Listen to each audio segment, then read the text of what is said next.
perencanaan audit. Perencanaan audit adalah tahap awal dalam proses audit, ialah perencanaan audit. Hal tersebut sangat penting dalam keberhasilan penugasan audit. Rencana audit digunakan untuk memastikan tujuan audit tercapai secara efektif dan efisien.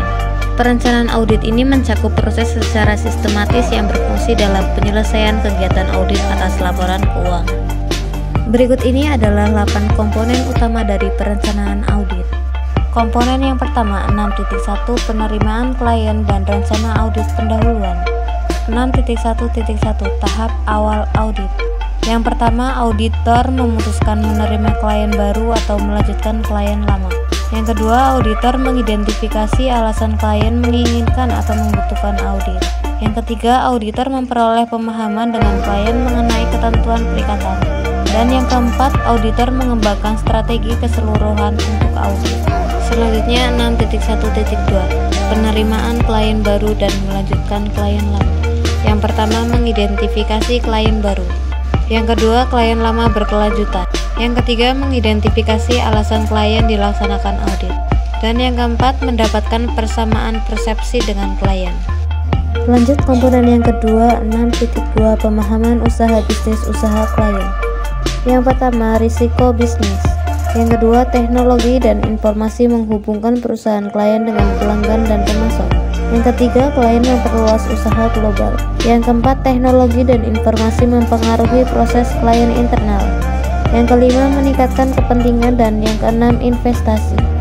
6.2.2 faktor pendekatan sistem strategis dalam memahami bisnis klien. Yang pertama, mengidentifikasi bidang yang membutuhkan pertimbangan khusus. Yang kedua, menilai kondisi data akuntansi yang dihasilkan, diolah, direview, dan dikumpulkan dalam organisasi. Yang ketiga, menilai kewajaran estimasi seperti penilaian persediaan, depresiasi, penyisihan, pita ragu-ragu, dan lain-lain. Komponen yang ketiga, 6.3 menilai resiko bisnis klien. 6.3.1 prosedur penilaian risiko. Yang pertama, permintaan keterangan dari manajemen. Yang kedua, prosedur analitis. Yang ketiga, observasi dan inspeksi. 6.3.2 istilah risiko. Yang pertama, risiko audit. Yang kedua, risiko bisnis klien. Dan yang ketiga, risiko salah saji material. Risiko berpengaruh terhadap pelaksanaan dan biaya audit antara lain. Yang pertama, risiko audit dapat diterima. Yang kedua, risiko audit bawaan. Selanjutnya 6.4 melaksanakan prosedur analitis pendahuluan. Yang pertama, informasi keuangan perusahaan sejenis. Yang kedua, piutang perusahaan klien dengan perusahaan lain. Yang ketiga, informasi keuangan perusahaan klien dengan periode sebelumnya. Tujuan prosedur analitis pendahuluan terdiri dari prosedur analitis awal, prosedur analitis substantif, dan prosedur analitis akhir. 6.5 menetapkan materialitas. 1. Tingkat laporan keuangan karena pendapatan auditor tentang kewajiban laporan keuangan secara terseluruh. Yang kedua, tingkat saldo akun karena auditor menguji saldo akun laporan keuangan. 6.6 pengendalian internal. Pengendalian internal adalah suatu proses yang dijalankan oleh Dewan Komisaris dan manajemen didesain untuk memberikan keyakinan bahwa pelaporan keuangan, kepatuhan terhadap hukum, peraturan yang berlaku, dan operasi yang dilaksanakan secara efisien dan efektif. Tujuan pengendalian internal yang baik dapat mencegah terjadinya resiko kecurangan. Hal yang harus auditor pahami terkait Dewan Komisaris dan komite dalam melaksanakan pengawasan. 1. Kode etik. 2. Notulen rapat. Dan ketiga, kontrak.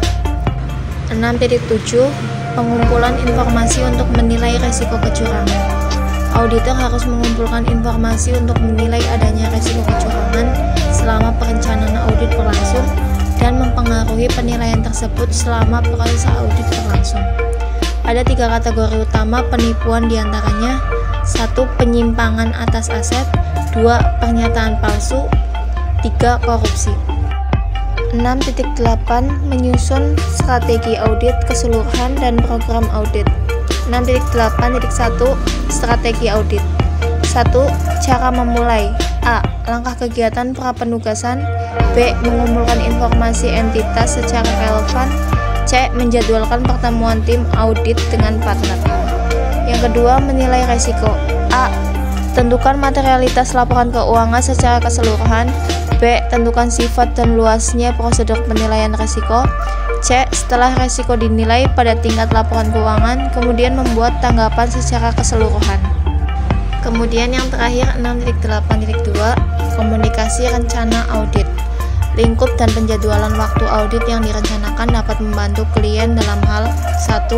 Memahami konsekuensi pekerjaan auditor. 2. Membahas masalah resiko dan konsep materialitas dengan auditor.